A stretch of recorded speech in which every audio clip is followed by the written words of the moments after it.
After months of talks and debate, Ithaca's Common Council members approved the 2013 city budget, but with it comes a tax increase and serious changes.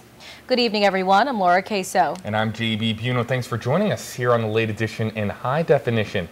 As we've seen here in the southern tier especially, balancing a municipal budget and keeping tax increases under the state's 2% cap is no easy task, but tonight Ithaca City Council was able to pull it off. But not without some cuts to staff and major restructuring. WENY TV's Joe Melillo was there as the budget passed, but there was some opposition. He joins us live in the studio. Joe.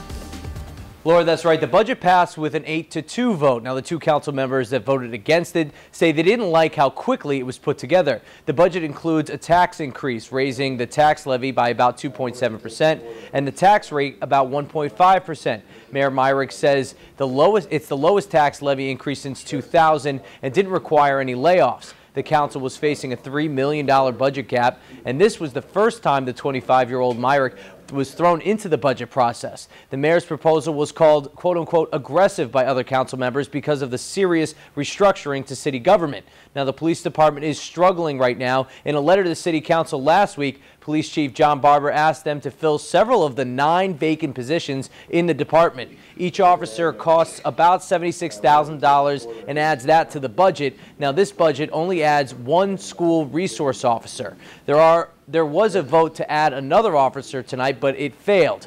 But many of the complaints about the budget tonight was that it didn't address the issue that 60% of the properties within the city limits are off the tax base.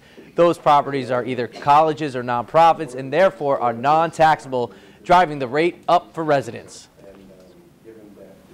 When Common Council makes a decision to remove a building from the tax rolls, they're impacting not just city revenue, they're impacting county revenue and school tax revenue, which I am very concerned about.